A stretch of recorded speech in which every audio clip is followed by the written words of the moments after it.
এক সুপ্রতিষ্ঠিত ছেলে তার বাবাকে গিয়ে বলছে, বাবা, তুমি না বলেছিলে পিতৃ ঋণ নাকি কোনোদিনও শোধ করা যায় না? তুমি কি জানো, তুমি বিগত ২৬ বছরে আমার পেছনে যত টাকা খরচ করেছ, আমি আগামী ৩ বছরেই এই পুরো টাকা পরিশোধ করে দিতে পারবো। বাবা এই কথা শুনে মুচকি হেসে বলল, একটা গল্প শুনবি খোকা? ছেলেটা খানিকটা বিব্রত বোধ করলো, মাথা নিচু করে বলল, হ্যাঁ বাবা বলো। তোর যখন ৪ বছর বয়স, আমি তখন ২০০০ টাকা মাসিক বেতনে চাকরি করি। এত কম টাকা দিয়ে সংসার চালাতে আমার যে কি পরিমাণ কষ্ট হয়েছে কখনো কাউকে বুঝতে দেইনি। আমি আমার সাধ্যের মধ্যে চেষ্টা করেছি তোর মাকে ভালো রাখতে, সুখে রাখতে। কিন্তু যেবার প্রথম তুই স্কুলে ভর্তি হলি, সেবার আমরা দুজন, মানে আমি আর তোর মা মিলে ঠিক করলাম তোর পড়াশোনা চালিয়ে যাওয়ার জন্য আমাদের ঠিক কি কি ত্যাগ করতে হবে। তুই যেবার কলেজে উঠলি সেবার অবশ্য আমাদের অবস্থা মোটামুটি ভালো, কিন্তু কষ্ট হয়ে গিয়েছিল তোর মা অসুস্থ হয়ে পড়ায়। ওষুধের টাকা জোগাড় করার জন্য দিন রাত পরিশ্রম করে, ওভারটাইম করে, বাসে চড়ে, পায়ে হেঁটে, ঘর্মাক্ত হয়ে দুর্বিষহ অবস্থায় বাড়ি ফিরতাম। কখনো কাউকে বুঝতে দেইনি, এমনকি তোর মাকেও না। একদিন শোরুমে একটা বাইক দেখে এলাম।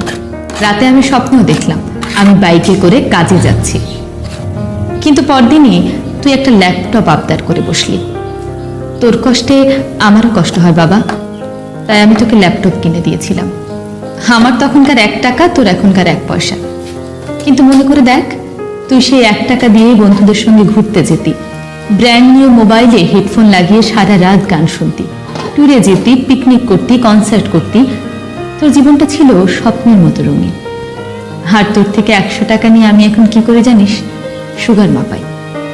আমার অনেক কিছু খাওয়া বারণ, আমি মাছ খেতে পারি না, মাংস খেতে পারি না। তোর এত টাকা দিয়ে আমি কি করি বলতো? তাই তোর সেই টাকা দিয়ে আমি স্বপ্নের জাল বুনি, আর সেই স্বপ্নে আমি বাইকে চড়ে সারা শহর ঘুরে বেড়াই, বন্ধুদের সঙ্গে সিনেমা দেখতে যাই, তোর মায়ের হাত ধরে তাঁত মেলায় যাই। বাবারা নাকি খারুশ হয়, আমিও আমার বাবাকে তাই ভাবতাম। বাবারা হয়তো তাদের ভালোবাসা সন্তানের প্রতি প্রকাশ করতে পারে না, কিন্তু তাদের দায়িত্ব বোধ থেকে কখনো ১ পা বিচ্যুত হয় না।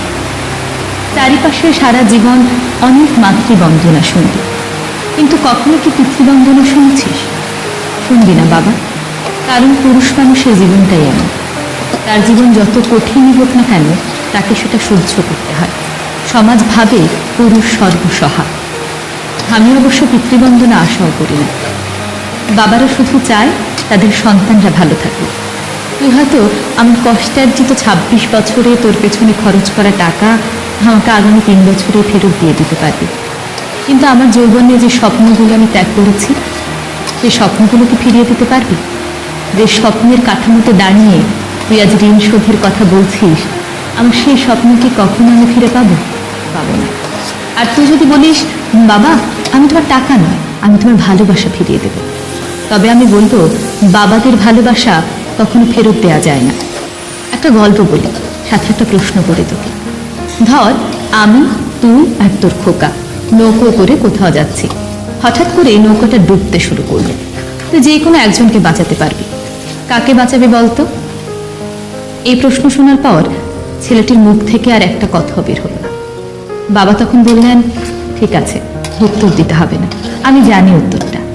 ছেলেরা বাবা হয়, কিন্তু বাবারা কখনো ছেলে হতে পারে না। পৃথিবীতে সবচেয়ে কঠিন কাজ কি জানিস? বাবার কাঁধে সন্তানের লাশ। আমি চাই আমার শেষ যাত্রায় আমি তোর কাঁধে চড়ে যাই, তাতে করে তোর একটা ঋণ অন্তত শোধ হবে, সেটা হলো কোলে নেয়ার ঋণ।